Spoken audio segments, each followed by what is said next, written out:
بسم اللہ الرحمن الرحیم، اللہم صلی علی محمد وعلی آل محمد۔ السلام علیکم ورحمۃ اللہ وبرکاتہ۔ لڑکے کو اللہ تعالیٰ کے سپرد کرنے کا عجیب واقعہ۔ علامہ دمری فرماتے ہیں، میں نے بہت سی کتابوں میں یہ روایت دیکھی اور پڑھی ہے جس کو زید بن اسلم نے اپنے والد محترم کے حوالے سے نقل کیا ہے۔ حضرت زید بن اسلم فرماتے ہیں، حضرت عمر بن خطاب رضی اللہ تعالیٰ عنہ بیٹھے ہوئے لوگوں سے مخاطب تھے تو ایک شخص اپنے لڑکے کو اپنے ساتھ لیے مجلس میں حاضر ہوئے۔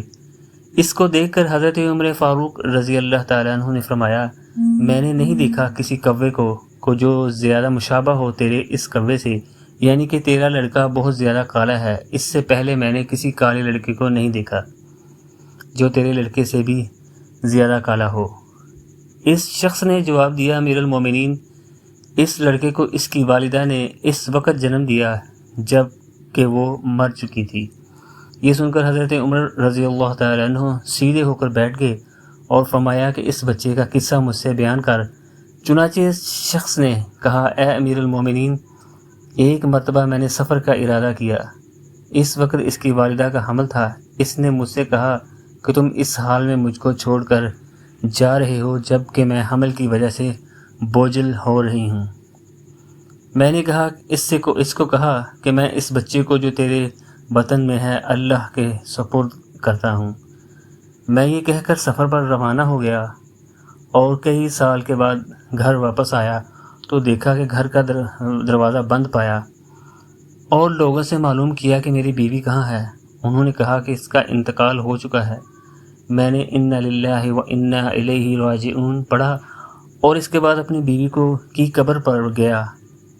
میرے چچا زاد بھائی میرے ساتھ تھے۔ میں کافی دیر تک قبر پر ٹھہرا رہا اور روتا رہا۔ میرے بھائیوں نے مجھے تسلی دی اور واپسی کا ارادہ کیا اور مجھے گھر لانے لگے۔ چند گز ہی ہم آگے ہوئے ہوں گے کہ مجھے قبرستان میں ایک آگ نظر آئی۔ میں نے اپنے چچا زاد بھائی سے پوچھا، یہ آگ کیسی ہے؟ انہوں نے کہا، یہ آگ روزانہ رات کے وقت بھابھی مرحومہ کی قبر میں سے نمودار ہوتی ہے۔ میں نے یہ سن کر انا للہ پڑھا اور میں نے کہا کہ عورت تو بہت نیک اور تہجد گزار تھی، تم مجھے دوبارہ اس کے قبر کے پاس لے جاؤ۔ چنانچہ وہ مجھے قبر پر لے آئے۔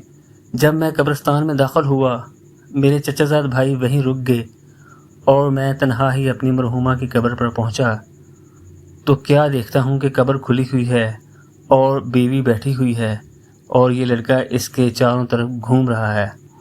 ابھی میں اس کی طرف متوجہ تھا کہ ایک غیبی آواز آئی کہ اللہ تعالیٰ کو اپنی امانت سپرد کرنے والے، اپنی امانت واپس لے لو، اور اگر تو اس کی والدہ کو بھی اللہ کے سپرد کرتا تو وہ بھی تجھ کو مل جاتی۔ یہ سن کر میں نے لڑکے کو اٹھا لیا۔ میرے لڑکے کو اٹھاتے ہی قبر برابر ہو گئی۔ امیر المومنین رضی اللہ تعالیٰ عنہ، یہ قصہ جو میں نے بیان کیا ہے خدا کی قسم بالکل سچ ہے۔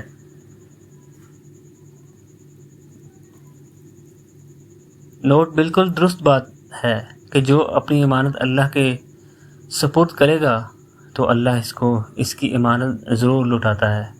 اللہ کسی کا محتاج نہیں بلکہ ہم اللہ کے محتاج ہیں۔ اللہ تعالی ہمیں عمل کی توفیق دے، آمین۔